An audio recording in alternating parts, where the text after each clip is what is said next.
Here's the thing about economic disasters, they don't just happen by accident. A currency doesn't die from bad luck like a natural disaster. No, it's murdered, slowly, deliberately, by desperate leaders making one terrible choice after another, trying to keep a broken system alive for just one more day. Let me take you back exactly 100 years to Germany in 1923. Picture this: a single loaf of bread costs 200 billion marks. People are literally burning money in their fireplaces because the paper bills are cheaper than firewood. You've probably seen those old photos of kids stacking piles of worthless cash like building blocks. And what do we tell ourselves? That could never happen to us. We're smarter now, right? We've got advanced technology, we've got the Federal Reserve. We control the world's reserve currency. But here's the brutal truth. What happened in Germany wasn't because people were stupid. It happened because specific economic dominoes fell in a specific order. And when you compare that pattern to what's been happening in America from 2020 to 26, the similarities aren't just concerning, they're absolutely chilling. We're not just repeating history. We're following the exact same playbook, step by step. Economists call this the Weimar sequence. It's a 5-stage process that turns a wealthy, stable country into an economic nightmare zone. Right now, most financial experts will tell you we're fine because inflation dropped from its 9% peak. But they're looking at the wrong indicators. They're staring in the rearview mirror while we're about to hit a wall. Here's what they're missing. We've already finished stage 3, the asset bubble phase. And we've now entered stage 4, which Austrian economists call the crack-up boom. Sounds dramatic, right? It is. To understand where this train is headed, we need to look at where it started. The sequence always kicks off with stage 1, the impossible debt. Back in 1919, Germany lost World War I and got crushed by the Treaty of Versailles. The winning countries demanded 132 billion gold marks in reparations, an amount that Germany's destroyed economy could never possibly pay. That was the fatal mistake. Germany owed money that was mathematically impossible to repay with their tax income. Now look at the United States today. We didn't lose a war, but we completely lost control of our spending. We're sitting on $36 trillion in federal debt. Add to that over $175 trillion in promises. We can't keep Social Security, Medicare, government pensions. Just like Germany a century ago, we literally cannot pay what we owe. Even if we took every penny from every billionaire in America, 100% of their wealth, it would only run the government for a few months. The trap is already set. This naturally leads to stage 2, printing money. When a government owes more money than it has, there are only two options. Either admit you're broke and default on your debts, or start printing money to pay the bills. Politicians will choose printing every single time. Why? Because it's easier to hide. People gradually notice rising prices, but a default? That's an immediate, obvious disaster. In 1921, Germany's central bank started printing paper money like crazy to buy foreign currency and pay those war reparations. Fast forward to 2020. The Federal Reserve started creating trillions of dollars out of thin air to buy government bonds and fund COVID stimulus programs. Different methods, same result. Germany physically printed paper notes. We just press buttons and create digital money. But the effect on the money supply? Identical, it explodes straight up. Both central bankers made the same argument. This is temporary. We're saving the economy. Germany's banker said he was keeping people employed. Jerome Powell said he was providing necessary liquidity. Really, they were both just letting the government spend money that didn't exist. Then comes stage 3, the fake wealth bubble. This is the most dangerous phase because it actually feels amazing. When all that fresh money first floods into the economy, it doesn't immediately make your groceries more expensive. First, it pumps up the price of investments. In 1920s Germany, the stock market went crazy. Businessmen became billionaires overnight, at least on paper. Foreign investors rushed to Berlin to buy cheap property. The economy looked incredible. Factories were busy, people had jobs, stock prices hit new records daily. Sound familiar yet? From 2020 to 2025, the U.S. stock market and housing prices exploded to record highs. Everyone said this proved we had a strong recovery, but it wasn't a recovery at all. It was an illusion created by inflation. Stock prices were rising because companies were actually doing better. They were rising because the dollars we measure them with were becoming less valuable. We felt wealthy because our retirement accounts jumped 50%.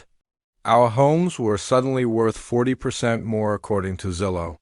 But in reality, when you measure against gold, oil, or even the price of a burger, we were getting poorer. This is like a sugar rush before you crash hard. It tricks everyone into thinking everything's fine. It makes people believe the money printing is actually working. But now we've crossed into stage 4, the crack-up boom. This phase is all about psychology. Ludwig von Mises, the brilliant economist who lived through Germany's collapse, warned us specifically about this stage. Stage 4 happens when regular people realize the inflation isn't going away. They understand the government has no plan to stop printing money. They realize the currency is like an ice cube melting in their hands. When this realization hits, everything changes. For years, people saved and invested the newly created money. This kept consumer prices somewhat under control. But in stage 4, the psychology flips completely. People stop saving and start spending, desperately trying to get rid of cash as fast as possible. They buy anything: real cars, houses, appliances, gold, crypto, anything to escape holding dollars. They're not buying because they need these things. They're buying because they're terrified of the money itself. This creates a weird paradox. The economy looks like it's booming on the surface. Sales are up, GDP is rising. But underneath, it's pure panic. People are fleeing to anything with real value. We're seeing stage 4 warning signs everywhere in 2026. Look at consumer behavior. People are maxing out credit cards to buy luxury items, travel, and experiences, even though their actual buying power is falling. Why? Because deep down they know that $1,000 in their wallet will buy less next month. Look at what companies are doing. They're shrinking product sizes while keeping prices the same, and they're borrowing money to buy back their own stock, trading worthless currency for real assets. Look at workers. People are quiet quitting or demanding massive raises because the old promise work hard and save money has been shattered. Trust in saving money is evaporating. This is the crack-up. The entire structure of the economy, all those contracts and delayed payments, starts breaking under the pressure of wild price swings. Suppliers stop offering 30-day payment terms. They want cash immediately. Landlords stop doing yearly leases. They want month-to-month flexibility. Society's entire time horizon shrinks from thinking decades ahead to just surviving day by day. In Germany, stage 4 really took off during the 1923 Ruhr crisis. French troops invaded Germany's industrial heartland to force payment of those reparations. German workers went on strike. The government, trying to support the strikers, printed money to pay their wages even though they weren't producing anything. This was a supply shock meeting a money flood head-on. We're facing our own version of this crisis today. It's the breakdown of globalization and supply chains. The war in Ukraine, tensions over Taiwan, and the collapse of U.S.-China trade relations are our French occupation. We're losing access to cheap products and cheap energy. How's the government responding? By printing money to pay for domestic manufacturing and green energy and military buildup. We're paying people to build factories that aren't producing anything yet. We're funding a wartime economy without wartime taxes. We're printing money to deal with a supply shortage. This is the exact recipe that triggered Germany's final collapse in 1923. The money supply is growing while the supply of actual goods is shrinking. That's not regular inflation, that's rocket fuel for hyperinflation. Most Americans think stage 4 is the end of the story. It's not. It's just setting the stage for the final act, stage 5, currency death. This is when the currency gets completely rejected. Stores stop accepting dollars. The black market becomes the only market that works. People go back to trading goods directly. In Germany, this happened when the exchange rate went completely vertical.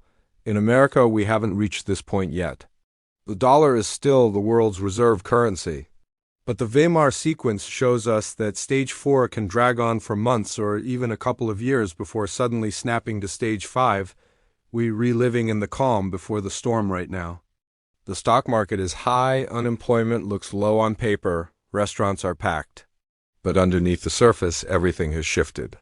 The public has lost faith in the dollar's future value. They just haven't fully admitted it to themselves yet. You do see people pushing wheelbarrows of cash to buy bread, but the warning signs are in the data. Money is starting to change hands faster and faster. The crack-up boom has started. And history teaches us there's no way to reverse stage 4 without completely resetting the entire system. You can't put the genie back in the bottle once people decide the money is worthless. The jump from stage 4, the crack-up boom, to stage 5 currency death doesn't happen gradually. It's sudden, violent, like a bone breaking. It happens when the entire country's psychology snaps all at once. For months or even years, people have been playing musical chairs, hoping the music, the dollar's purchasing power, won't stop playing. In stage 5, the music doesn't just stop. Someone steals all the chairs. This final phase is defined by complete rejection of the currency. In 1923 Germany, this moment arrived when farmers refused to sell their crops for paper marks. They'd rather let food rot in the fields than trade it for worthless paper. In 2026 America, this rejection will look different. But it works the same way. It's the moment when the dollar stops functioning as money. The main driver of this final collapse is something called Gresham's Law. A 16th century financier named Sir Thomas Gresham figured out that bad money pushes out good money. When a government forces two currencies to circulate at the same official value, one solid like gold or silver, one worthless like paper, people naturally hoard the good money and spend the bad money as fast as possible. In our modern world, good money is anything that actually holds value: gold, silver, Bitcoin, ammunition, canned food. Bad money is Federal Reserve notes, regular dollars. In stage 5, the good money completely disappears from circulation. You won't be able to buy gold for any amount of dollars. Gold dealers will just close their doors or only accept real assets as payment. The bad money floods everywhere.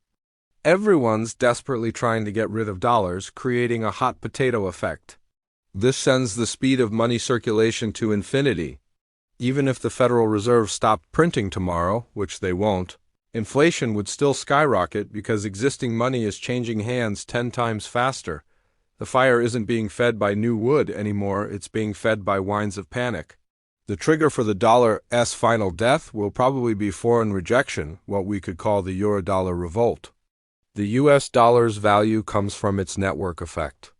It's the language of global trade. Oil is priced in dollars. Wheat is priced in dollars.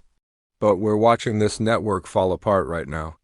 The petrodollar agreement with Saudi Arabia has basically expired. BRICS countries are settling trades in yuan, gold, and their own currencies.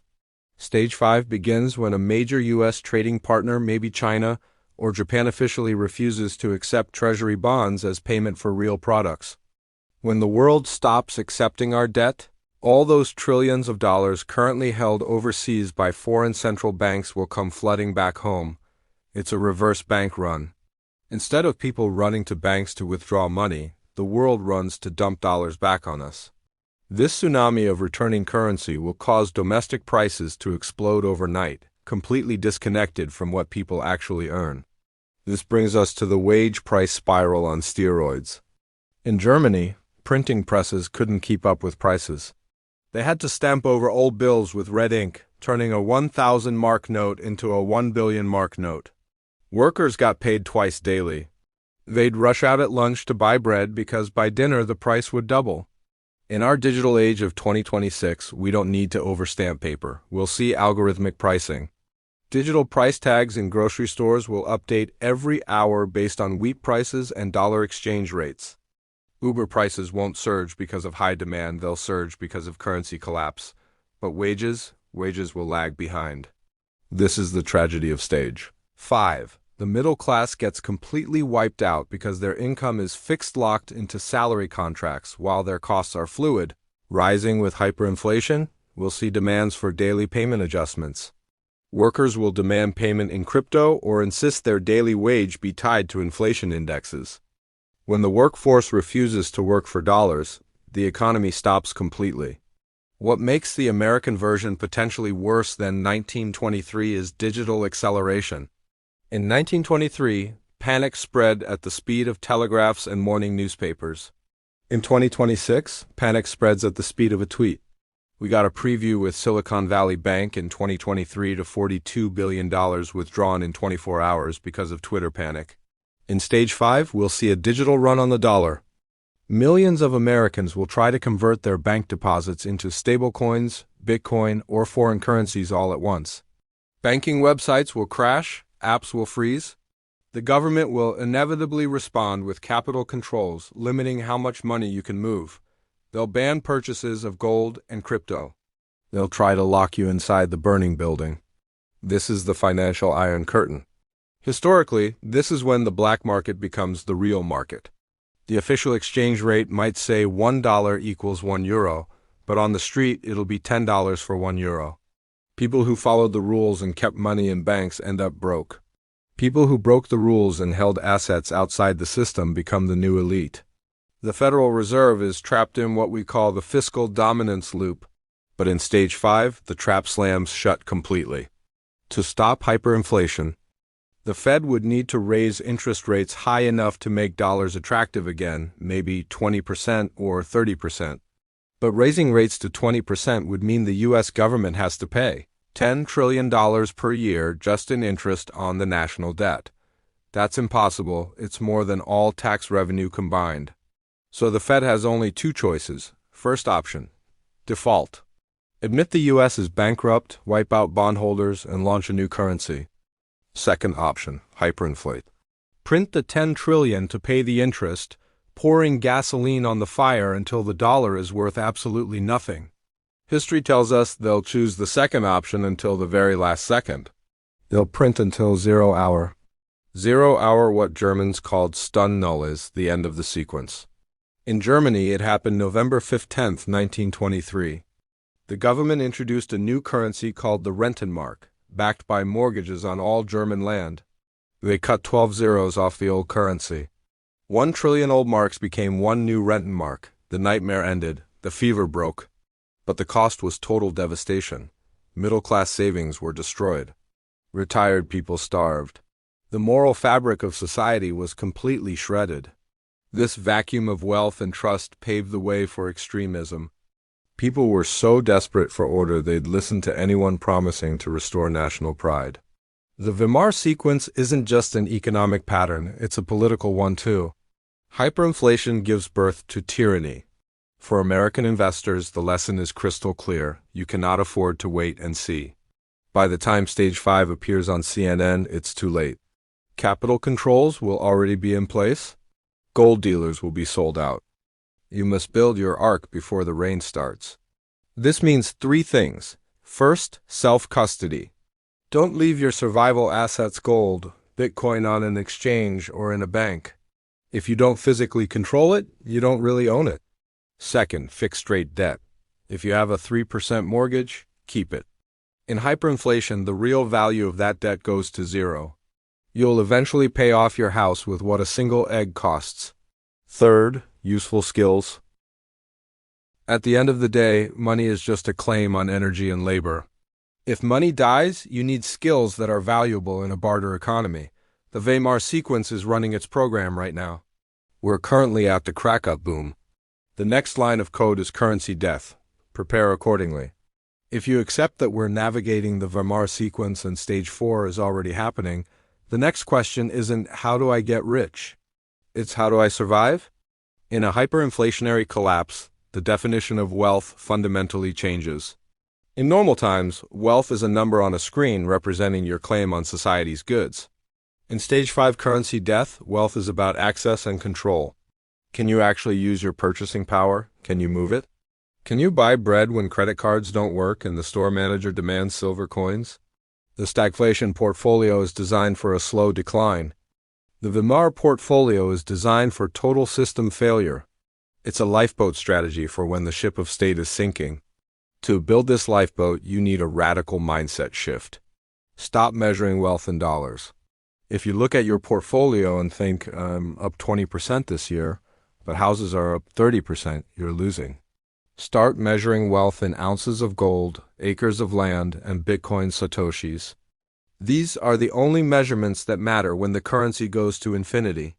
The goal isn't generating interest or dividends, it's achieving sovereignty. Holding assets that don't depend on anyone's promise. Assets that don't need a bank, government, or corporation to function. First, the transactional shield silver and junk coins. While gold gets all the attention, silver is king in a real hyperinflationary breakdown. Why? Because gold becomes too valuable? If gold shoots to $20,000 per ounce, you can't use it for gas or groceries. You can't shave pieces off a gold coin at the checkout. Gold is for storing wealth, buying a house after the crash. Silver is for survival transactions, eating during the crash. Specifically, you want junk silver US quarters, dimes, and half dollars made before 1965. These coins are 90% silver.